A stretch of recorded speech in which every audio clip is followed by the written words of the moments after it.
Welcome to Content Disrupted, bold takes on brand marketing. I'm your host, Dan Baptiste, and together we'll explore what it takes to excel in brand marketing at one of the most exciting and disruptive times in industry history. All right, welcome to Content Disrupted. Today, we're excited to talk to Jessica Gilmartin, who happens to be both the CRO and the CMO at Calendly. Interesting tension there to explore, Jessica. Jessica is in the midst of an incredibly diverse and successful career that's led to unique and innovative approaches to the connections between sales and marketing and product go-to-market, creative campaign development, and really the entire kind of full funnel experience for customers.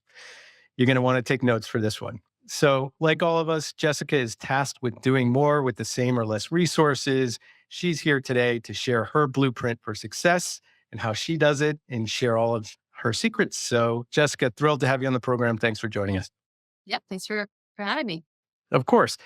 Um, so you have a fairly non-traditional background as I was kind of looking at your path in, and you didn't go the kind of step-by-step role that a lot of senior marketers take. So can you kind of start by talking through your career journey to this point and maybe how that shapes your perspective as you come into your role at Calendly? Yeah, I always joke I have the absolute weirdest background of any CMO industry, which is great because I do think that part of the reason that I enjoy what I do and that I've been successful is because of that background. I think ultimately what I tried to bring is a lot of flexibility in the way that I think and a lot of entrepreneurship to the role. I started my career in investment banking, and I think what I learned from that was just the ability to just brute force anything, work till the point of death, and a maniacal attention to detail. And I think that those are kind of the three things that I really focus on now. And then really now after 4 years, realized that I was more passionate and interested in learning about the operating side of the business. So I went to Wharton, found marketing and strategy, ended up as a brand manager at Dell for a couple of years. Then my husband and I decided to move out to the Bay Area. And as one does, decided to start a chain of yogurt stores because it's an obvious transition. And that I did because I had no idea how hard it was to start a business. And I'm really glad I did it. And I really started Fresh Yogurt, which is this yogurt business in the Bay Area, because I have always been passionate about food, about health, and it seemed like just a big hole in the market. And we were very fortunate because we found this opportunity just at the right time. We started it just as this yogurt craze was hitting the Bay Area and hitting the country, and it was a huge success. And I think from there, what I learned was a deep understanding of your ICP. And we did no marketing. We really just opened, just on this faith that we understood our customer and we were building everything for that customer. We didn't listen to the common wisdom. We didn't listen to how other experts told us how to do things. We followed our heart and our passion, and it was really successful. So I'll fast forward through that, sold it, ended up at a startup as my first sort of SaaS marketing job, and fell in love with it. And then from there, kind of just that was a more traditional route, and kind of followed that up through an acquisition by Google, then through various COO, CMO, CRO jobs at very small startups up through larger companies like Asana and finally.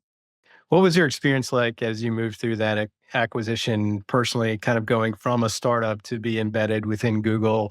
Obviously, that culture is famous for being challenging, but in a good way from a growth standpoint. Like, did you have that experience coming in as an acquisition?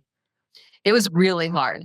And I think, we had found this was at Wildfire. We were in this very fast growing startup where we can move super, super quickly. We kind of felt like we were on top of the world. And I think the big thing is that we had a lot of autonomy and we had a lot of empowerment to just do the things that we needed to do to grow the business and to really have kind of an outsized impact within this very small space of social media marketing.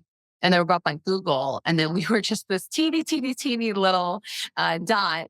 It was a very large ecosystem. And I think that that was a hard balance for us. And how do we still be successful in our job? How do we still talk about wildfire? How do we still make an impact, but as part of a larger organization that is just larger and bureaucratic and moves slower and not as autonomous? And so I think, that was a really good opportunity for me to see what marketing looks like at scale. and to figure out how are you entrepreneurial? How are you successful? How do you move faster?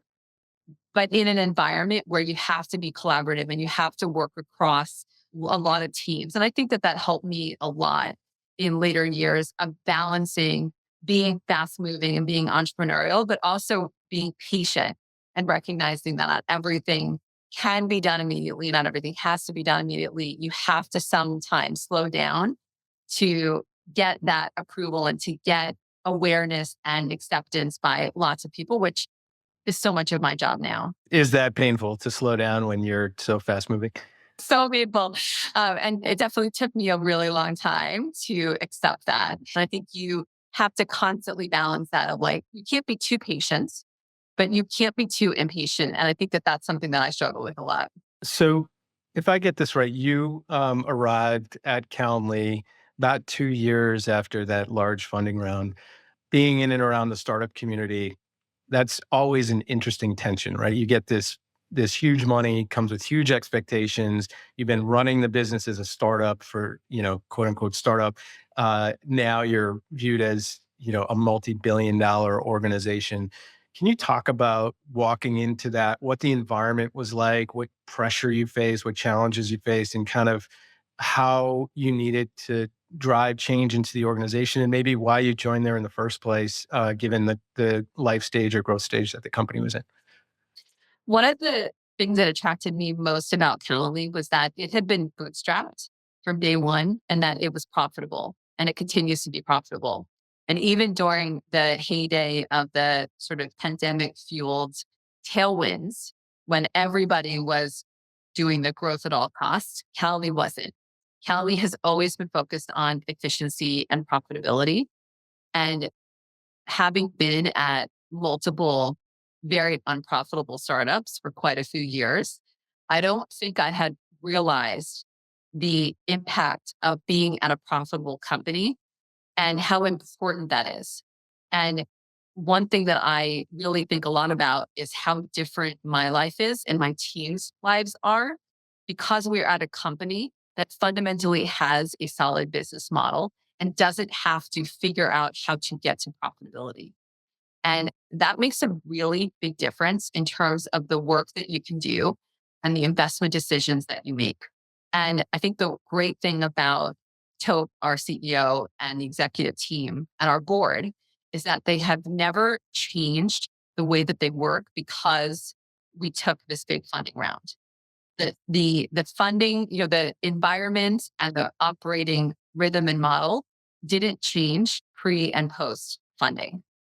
And I think that that's really wonderful. And I think that I wish that other companies follow that discipline and that focus on, doing the right thing for the business and the customer and the focus on profitability and operating margins while still obviously thinking about growth and always balancing those two. Yeah, I mean, it's interesting, right? And like you looked at the roller coaster of low interest rates to high interest rates and the constriction on dry powder and funding, how that's forced behavior to try to hurry up and get profitable and bootstrap, even though you've taken all this funding and now you have this debt. So it's interesting to not have that, right? It's really empowering because the founder and the leadership team and the board were so disciplined. It gives you it kind of empowers you now. So as you take the dollars, you can scale without the quote unquote baggage, right? You're a huge advocate, as you're talking about growth and sustainable growth. You're a huge advocate for what's referred to as a product-led growth strategy. Can you explain what that means to folks who may not be familiar with that? And when did you get introduced to this concept? Like, how did you embrace it so much? Yeah. So the more traditional sales and marketing models, which is the world that I came from, really focuses on marketing and selling to one person within an organization, a decision maker. And then that decision maker then says, okay, we are going to implement a technology for the entire organization. So a to me, one of the classic examples of that is Workday, which a lot of large organizations use. And an HR team typically decides that they're going to implement Workday for an entire organization. And so I, as an employee, have no choice or no say whether I like Workday or not. And so marketing and sales have to work very closely hand in hand for many, many months identify one specific decision maker and get them through this long considered process. It works great in many ways, but also it takes a really long time. And you might have 5 or 6 deals in the works for years, and maybe you get one of them. The PLG, what I love about PLG is that, to me, I always say it's kind of the democratization of purchasing technology. And so it really requires a product team to build a product that individual users love. And individuals within a company are the ones to decide whether that technology is going to be used or not. So it looks and feels very much like a consumer purchase. So, our job as marketers is really just to help somebody understand why they would use a product for themselves, then how, once they've used it for themselves and get value, why it would make sense for them to then share it with other team members so that teams can get value.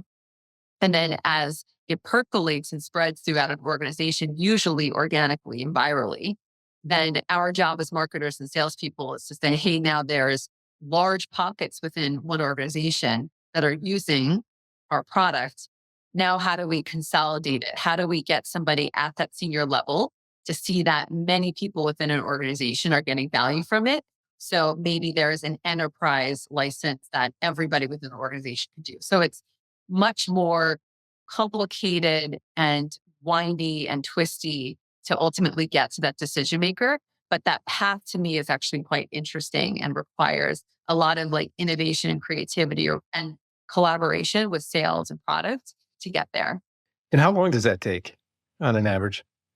Typically, to get from that individual user to that enterprise decision maker, what I have seen is typically 12 to 24 months. When you're thinking of the sort of bottoms up versus the top down approach, like how do you get a user population in enough of a groundswell to get the attention of a senior person? Does that make it easier to sell to virtually every category in the market because everybody is a user, or is it more complicated because there isn't a sort of set like time or infrastructure or revenue expectation because it's unpredictable? Like, is it easier or harder? Like, what are the trade-offs there as you're thinking about it? It's much harder.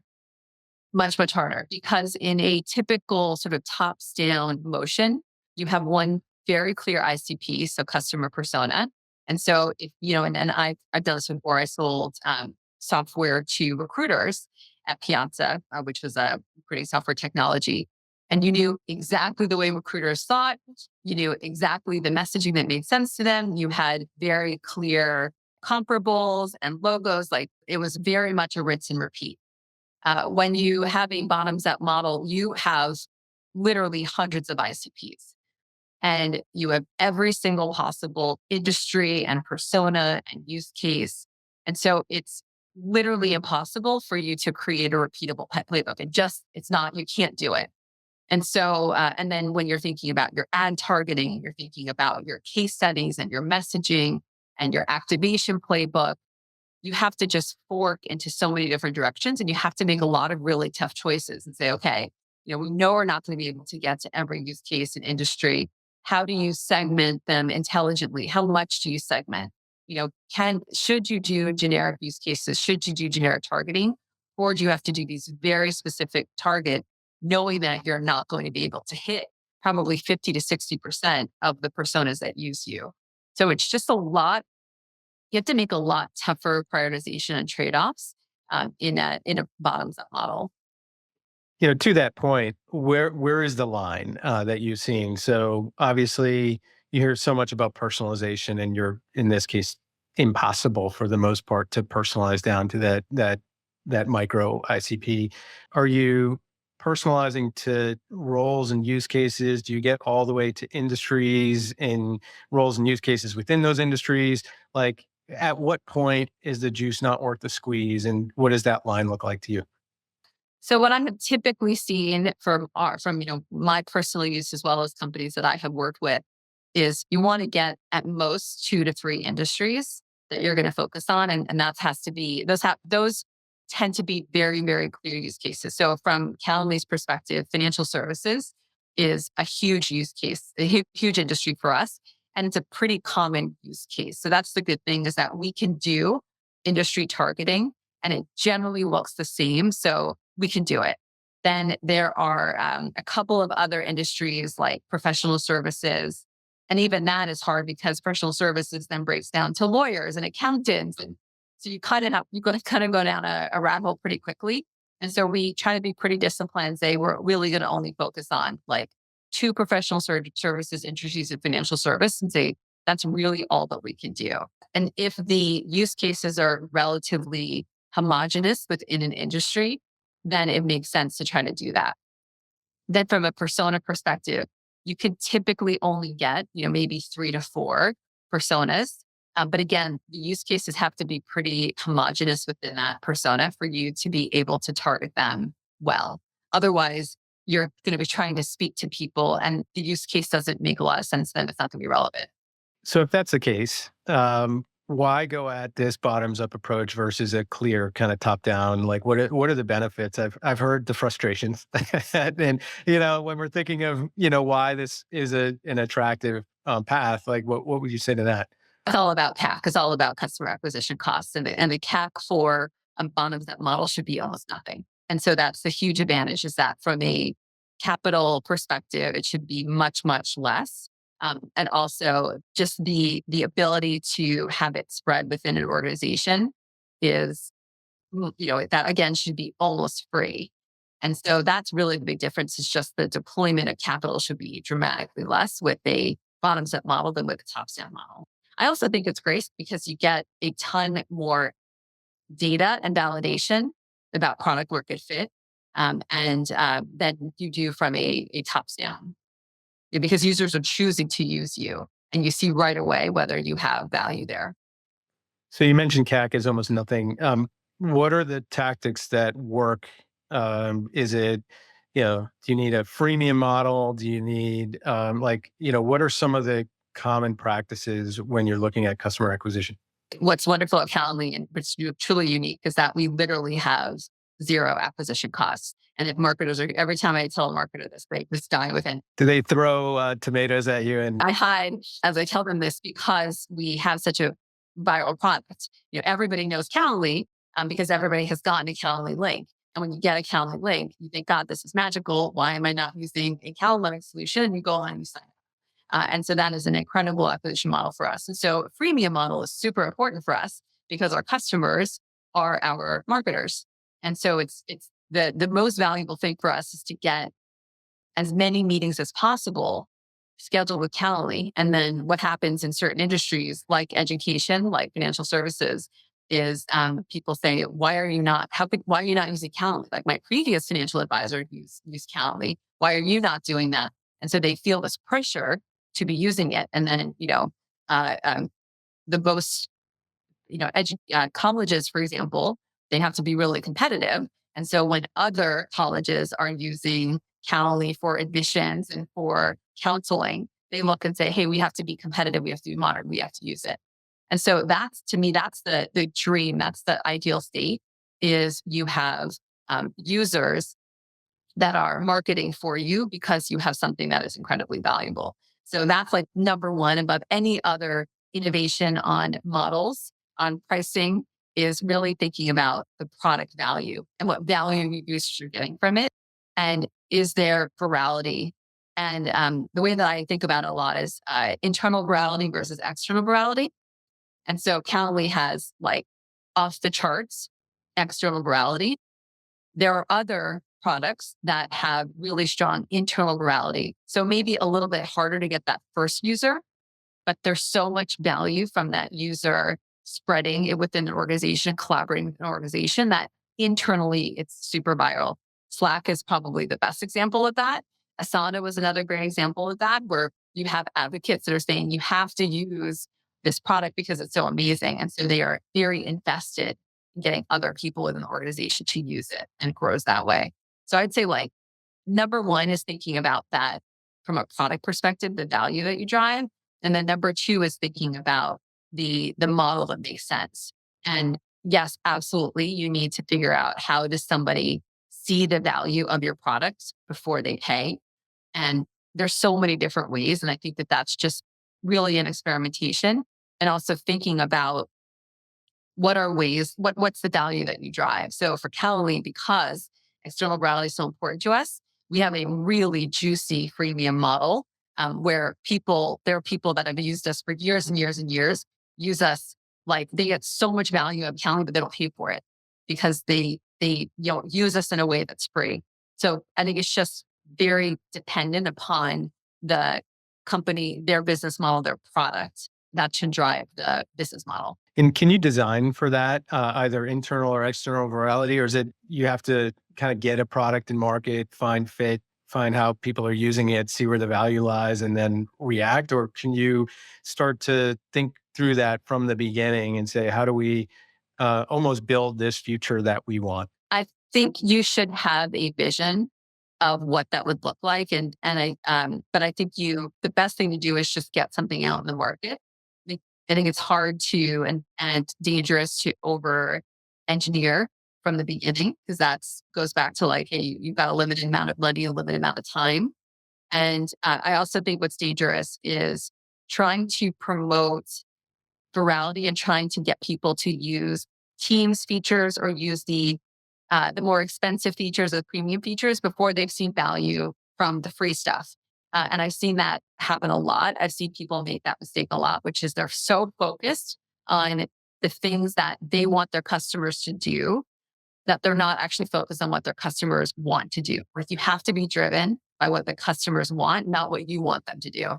How have you seen the balance there, right? Because we're all, at the end of the day, we're in a business. We have to generate revenue. So, the fastest path to revenue is getting them to do what you want them to do versus, to the point earlier, the patience to observe and, almost react to, how folks are using the technology and the platform. Like, how do you exercise patience or communicate that long-term vision? Like, what are some of the key pillars there as a leader to help shepherd an organization down this path? I think the best thing is, people will often try things and see that they don't work. Right. And so I have seen that many, many times within my organization with my leaders is, they will be impatient. They will have you try things that don't work. And I think sometimes you just have to say yes. And what I have learned over time, as a marketer, as a senior marketer, is that sometimes it's just not worth fighting. And I talk a lot about this with my team. I talk a lot about this idea of a one-way door and a two-way door. And I did not make this up. I stole it. But it's a great concept, which is this idea that you have decisions that are very difficult to revoke, very, very difficult to sort of, and those are one-way doors, which is you go through it once and it's actually like really hard to go back. And then there are decisions that are two-way doors that are like super easy. You make them and you're like, oh, okay, you know what? We made a mistake, and we reverse them. And in my younger years, when I had a lot more, when I had a lot less patience, I would fight for everything, even if it was a two-way door decision. And now what I realize is sometimes it's just okay to go along with a recommendation, knowing that it may not be the right one, but it just stops the conversation. You don't have to fight about it. So sometimes it's okay to say, hey, you know what? I don't believe in this. I don't think it's going to work, but let's just try this. And I think, sometimes I've been absolutely wrong and I've learned something, but sometimes I've been right. And if you are right often enough, if you have a good leader, they will recognize that and you will gain their credibility. And the important thing is making the decision, looking at the results, and being very honest about whether they worked or not. And that's kind of a philosophy. And we talk about being entrepreneurial. That's a philosophy that I use a lot, which is just make a decision. Even if you're not 100% bought in, just do it.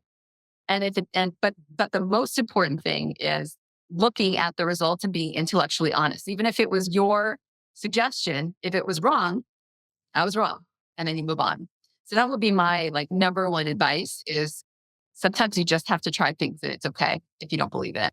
I also heard you speak about a really fascinating concept. And what I'm hearing a lot of is a confidence in exploring new things, right? Whether it's leaving investment banking finding yourself in other environments, keeping yourself open-minded, learning and growing, not having a set point of view, which I think has served you incredibly well as you've architected teams and structures and philosophies.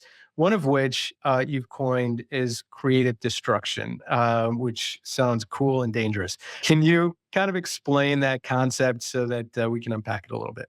Yeah, one of the things that I love about marketing and what keeps me doing this is that everything changes all the time. I truly can't think of another discipline that has changed as much since I joined and started doing marketing 15 years ago as marketing has. And that's what I love about it. And I look for people like me who embrace this change and want to constantly rethink what they're doing and do it better and do it differently. And so when I think about creative instruction, what I have told my team is that, every single quarter, we should be changing 70% of the things that we do. And that doesn't mean that we're scratching everything and we're super chaotic. We are constantly reevaluating everything that we're doing and we're scrapping most of what we're doing. And that's really exciting. And I think my team loves that because it allows them to be really innovative and experimental. And also, we recognize that most of what we're doing probably won't work, and that's okay. But what's exciting and fun is when we find the things that do work and we make a really big impact. I honestly don't know in the 2 years I've been at Calendly, I don't know if there's a single person on my team who still has the same job that they had when I joined. I think it's fantastic. It's because we're constantly looking at the things we're doing and saying, does this make sense? You also have to have amazing analysts and great data and a data driven culture and a no ego team and a team that is not wedded to what they're doing, which is hard to find. And, we hire for that and we retain people that have that mentality. Speaking of that, when you came into Calendly, did the team kind of embody that, or did you have to start over with a new and different team? The team had all the raw ingredients. They just hadn't been, I would say it just hadn't baked properly. So, I was very fortunate. I had a phenomenal team and really just took me a long time to build the team in the way that made sense. I believe every organization is unique and you have to really understand the culture, understand the people, understand the needs of that organization, and do whatever you possibly can to keep great people and to motivate them and to promote them. I'm just a really big believer in that. So if I hop back to this concept of 70 to 80% like new-ish activity or modifying current activity or things like that, can you give some examples of that? I don't think what you're saying is like, hey, we're essentially starting our marketing plan over every quarter with something we've never done before. I wanted to understand, what do you mean by 70 to 80% new?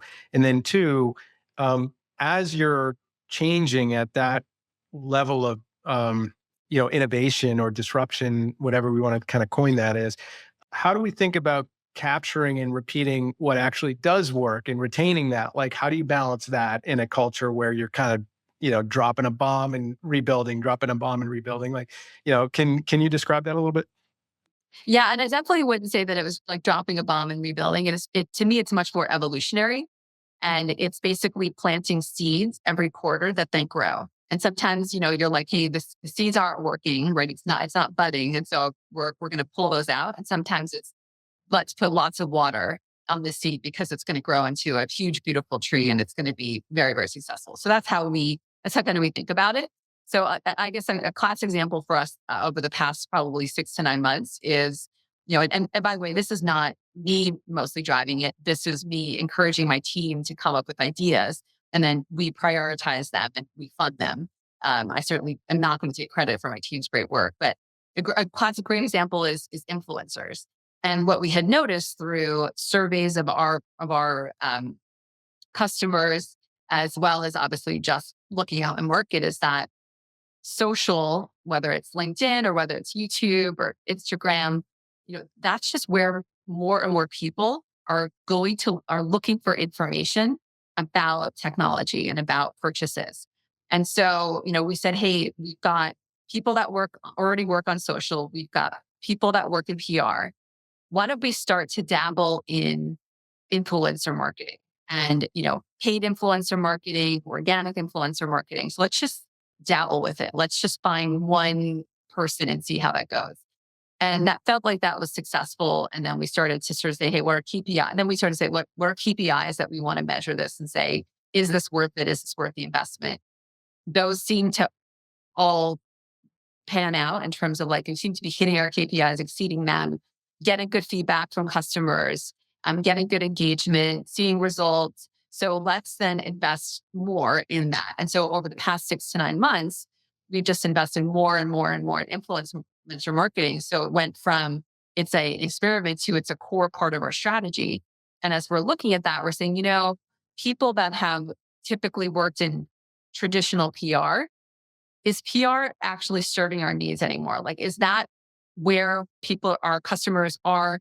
Is that where they're getting information? Are we seeing that that is meaningful to us and driving results? And we started to kind of think maybe we can sort of de- decelerate PR and accelerate influencer and move some of those folks from traditional PR to influencer. So that's what we've done. And so, when you look at the transition from 6 to 9 months ago, you look from where we were to now, it's dramatic, but it hasn't felt that way because it has been sort of a slow, sort of, I would say not like a slamming of the gas, but sort of a slow break and like a slow acceleration. So if I understand this right, you're still investing heavier in influencer, but every month or every quarter, you're looking and saying, okay, how do we go bigger or differently? How do we make influencer more effective versus just saying, all right, this works. Let's keep it going, ignore it, and move on to the next thing. Like there's no autopilot in your teams from what I'm hearing. Is that true? There's no autopilot. How does your team keep up with that? Is there like learning and development? Is it just creative curiosity? Are they just really smart and entrepreneurial, as you put it? Like what are the ways that you allow your team to flourish and give them the tools that they need to be successful? So number one thing is, always funding professional development. I'm a really big believer in that. So any conference they want to go to, any class they want to go to, anything that they want to take. I also am constantly using my network. So for example, when we want to start, we were like, an example would be the influencer again. We wanted to start that rather than just starting it from scratch. I'll tap my network and say, hey, who has done this? And I'll connect them so that they can start to build that knowledge from people that have done it before. I feel like that's a really important part of my job is to create those connections with other experts outside the organization. And then one thing that to me is the most important thing and I prioritize above everything else is communication. So, marketing tends to be very siloed. I've seen that within almost every organization I've worked at, that people work in these silos. They don't talk to each other. They don't share best practices. They don't share learnings. And I just am such a big believer in everybody having access to information, everybody seeing what's worked, what hasn't worked. People can jump in. And what you find sometimes is like, you didn't realize that the person that came on as your content marketer used to be an expert in demand gen. And so when you share the things that you're working on and you share problems and opportunities, then you could sort of mine these great minds and experiences from everybody within the organization. And they all love it. They love to jump in. They love to help. They love to support, do things outside of their day job. And so I think that that's been really fun to see how everybody has like chips in with great ideas and like they're all much more creative than I am. They all have much deeper experience than I am. And so I try to stay out of it and just create an environment where everybody else can jump in and support each other. I love that. I mean, I think if you look in any work environment, there's probably tons of folks who are under leveraged and they're not leaning into their passions or even, a lot of what success they could bring to an organization because they're kind of stuck in a role that they can't break out of. Can you give any practical advice on how to actually do that? Like, are there specific approaches or tactics to foster this level of communication? And part of that, I would assume, comes with like honesty and transparency so that people like crave feedback, I hope, or I would assume if you're moving this fast. How do you balance that with, I would say a culture that has gotten away from honest feedback. If you look more holistically, it's less common than it is natural. How do you manage all of those things? Yes. So when I came into the organization and nobody had ever given each other feedback, it was just not what, that's just was not our That was not the like sort of culture or team was giving each other direct and honest feedback. I've talked to a lot of folks within the team, and they have talked about how much they appreciate that I give them direct feedback. And so I just model it. I do it all the time. I reward it when I see it. So when someone says, when someone's like, hey, this person gave me this really hard feedback, I will immediately thank that other person for giving them the feedback. So it makes people make sure that people know that it's seen and that they're not getting punished for it. I also implemented like 360 feedback. I brought in third party guest speakers to actually do sessions on how to give constructive feedback. I've assigned books about feedback. Like I really have made it a cornerstone of the work that if I were a politician, this would be my platform. Award yogurt for good behavior as well. Yes, exactly. So I think that's number one is just, and I think the second thing is that I will always be the first to admit when I made a mistake. And I will share all the instances in the past when I have done things wrong and made mistakes. And there have been plenty. And I think people really they see that and they're like, okay, if Jessica, our leader, is sharing all the times she made mistakes and the ways that she was wrong, then I can do it. I can be safe to do that. So that's actually a really important part of what I do is just, and even when I have said, hey, we should try this thing, right? When I'm like, hey, we should try this, we should invest in it. If it's wrong, then I will be the first person to say, this is wrong. This is why, this is what we learned. This is what we're going to do differently. And so just that's number one is just being open and honest yourself. And that creates that environment. I think number two is just like investing in time in data and analysts. Like we have invested an enormous amount relative to our resources in data, in dashboards, in people. And we have really then created a data driven culture that we didn't have before. And it's much easier to be able to, look at decisions objectively and make decisions objectively when you have the data. Otherwise, it's just opinion and ego, and no one is going to win that way. I think the final thing is I have a lot of communication forums that enable people to share. So, our weekly all hands, I send out a weekly newsletter to my team every Friday that kind of shares these are the things that I'm working on, these are the things that I'm seeing, these are things that you should be thinking about. And all of my leaders now do that as well. And so each of my leaders go into much more tactical plans about, hey, these are the things that my team is working on, links to our Asana projects. Everybody can jump in, see the projects, ask questions. So those are kind of the things. So for me, it's all about communication. I prioritize it above almost everything else. And all of the teams are on all those communications, or is that just a leadership? Every single person is on that. Okay. If I hear you right, wrong isn't bad. Wrong is bad if you keep doing it over and over again, but you almost embrace taking risk, learning from that risk and evolving. Is that, am I understanding your philosophy? Yes. What I tell my team is the only thing I know for sure is that I'll be wrong. I don't know how I'll be wrong or how much I'll be wrong, but I know I'll be wrong. Because, people are not, you don't know how people think. And consumers are totally unpredictable. And you could see that, which is the smartest marketing minds, the smartest business minds have gotten it wrong many, many times. The smartest investors have gotten it wrong many, many times. And so the only thing I know is that consumers or customers act in unpredictable ways. And we can take our best guess. And I think we need to make informed decisions. And then we will put it out there and we will see how we were wrong. And then we will adapt to it. And hopefully we got a kernel right. And we can take that kernel and we can make that into, and we can build on that. And then we keep iterating until we get something that feels really good, until it feels really right. And that's right back to your creative destruction, right? The kernel could be a seed. The seed plants, we water, becomes a beautiful tree. I mixed all of my metaphors. So yes, you're right. I'm with you. I'm tracking. I'm here to shepherd. You mentioned a lot of teams that you're managing in a lot of functional areas. Can you talk about from a tactics standpoint? Obviously within marketing, there tend to be a lot of silos, and obviously you are thinking of brand marketing and demand gen and social and all these other elements. How do you divide out your marketing spend and tactics among those kind of tier of activities? The first thing I do is I start with what are my commitments to the business.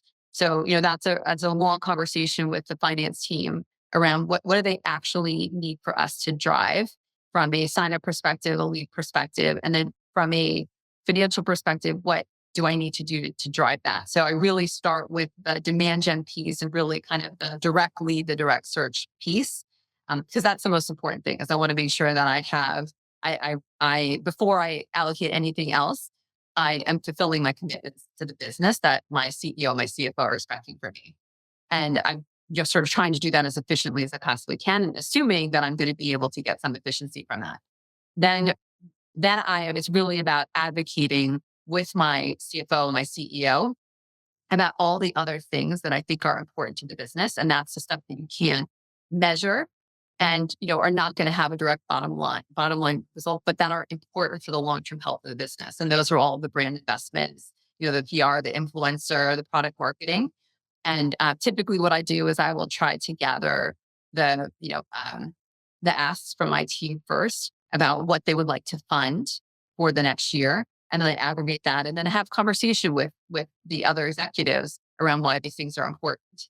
So it's a little bit different probably than how some people do it, but I think it's to me, to build a long term sustainable business, you have to invest in brand. You have to invest in things that are not going to drive immediate bottom line results. And I think it's doing your team a disservice if you try to make up some number that brand spend drives the bottom line. It's very hard to do.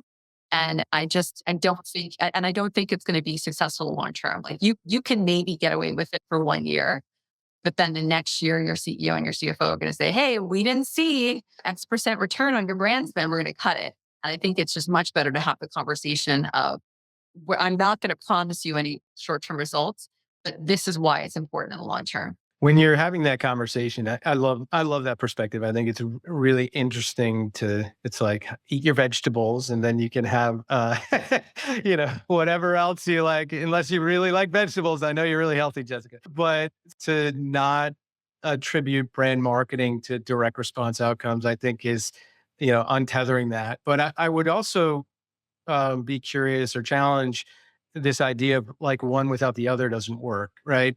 So, have you seen a correlation? A really healthy brand helps, stimulate all of the account based marketing and demand gen efforts.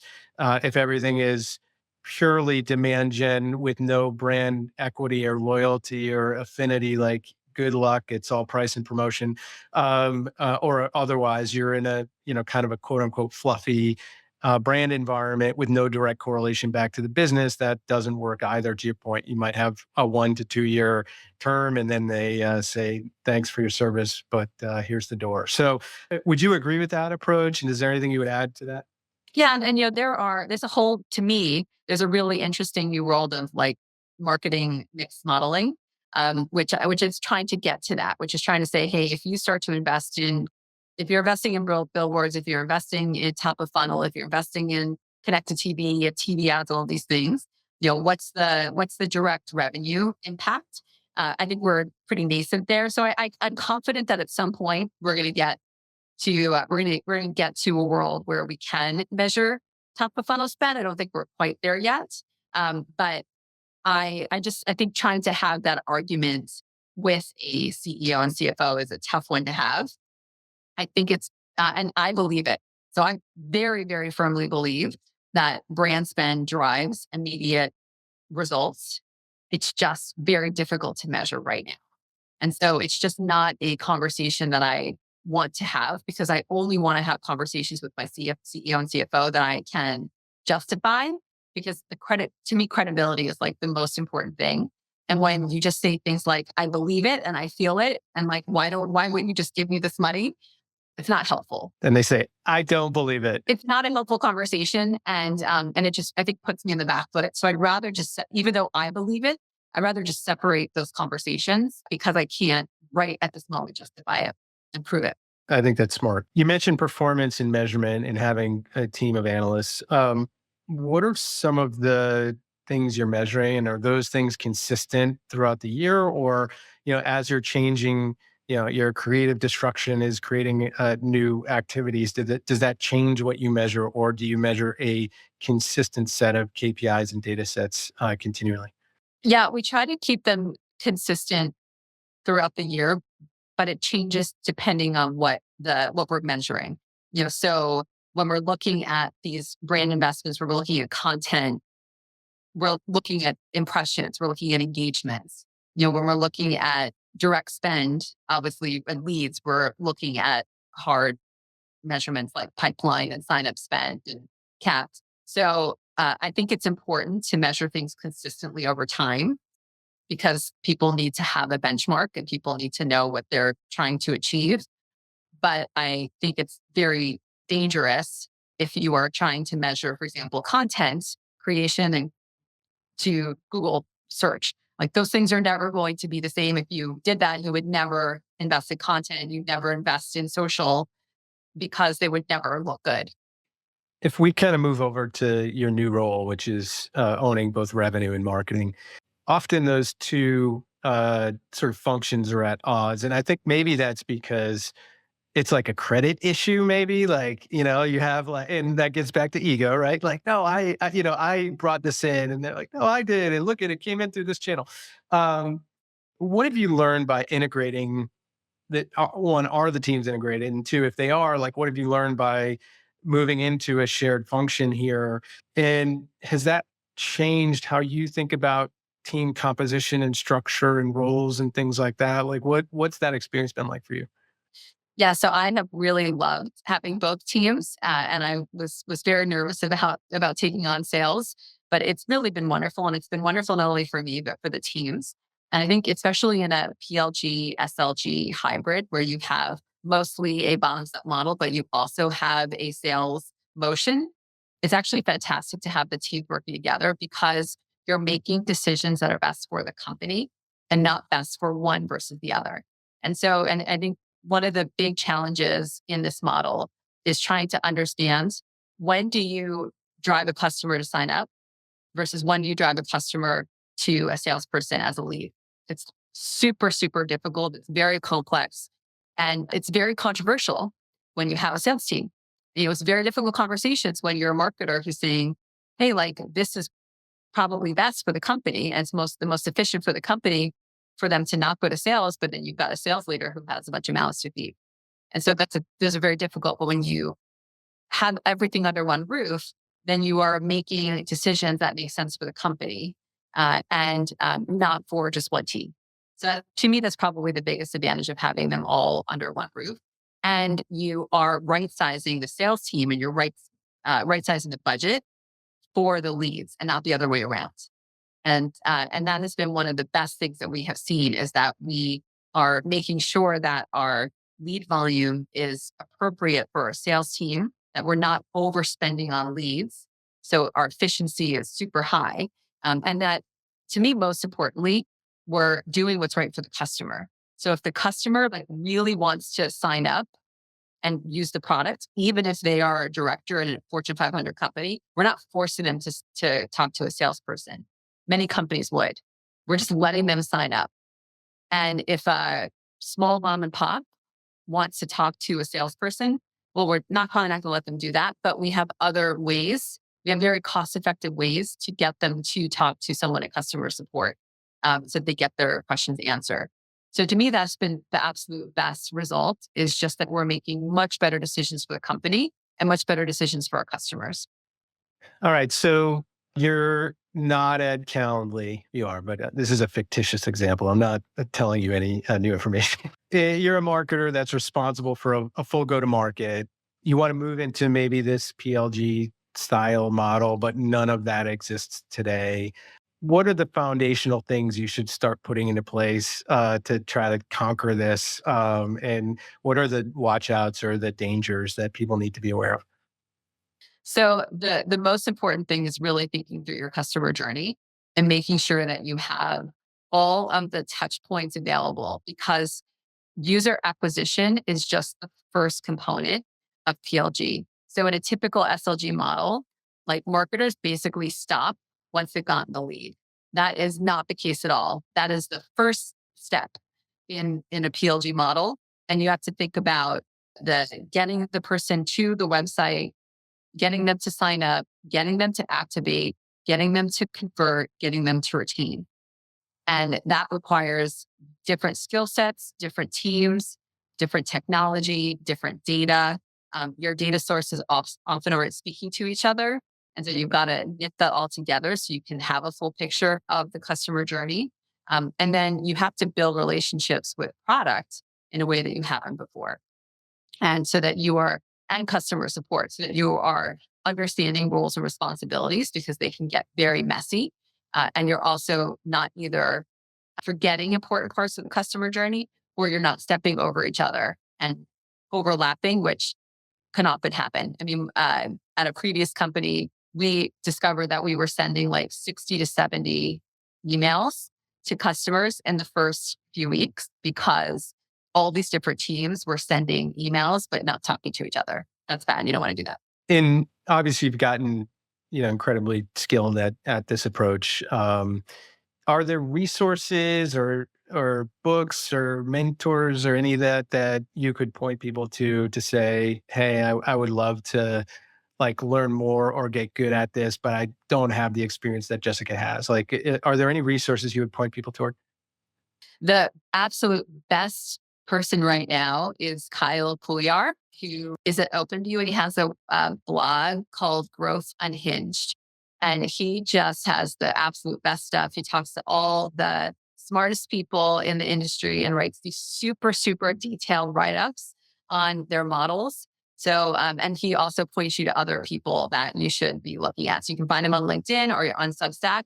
But he's a good friend. He's awesome and I highly recommend him. Any last thoughts or recommendations as folks are kind of trying to tackle this complicated, fast moving, train or bus or moped or whatever it is that we're on in marketing? Like any final thoughts here to leave folks with? I see you have gotten on my bad metaphor train. So thank you for that. You're welcome. I can't let you die alone. Yeah. I would say that the number one thing is what I tell everybody is focus on your customer. If you focus on your customer, you have much less chance of going wrong.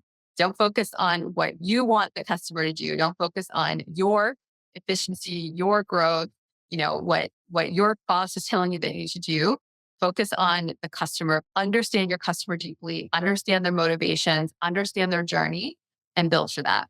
Well, thank you, Jessica. This has been incredible. I think there's a lot of really actionable things here, and really appreciate sharing your thoughts, your leadership, and this very wide ranging conversation. So I think folks are going to get a lot out of this. So thank you so much. Yeah, thank you.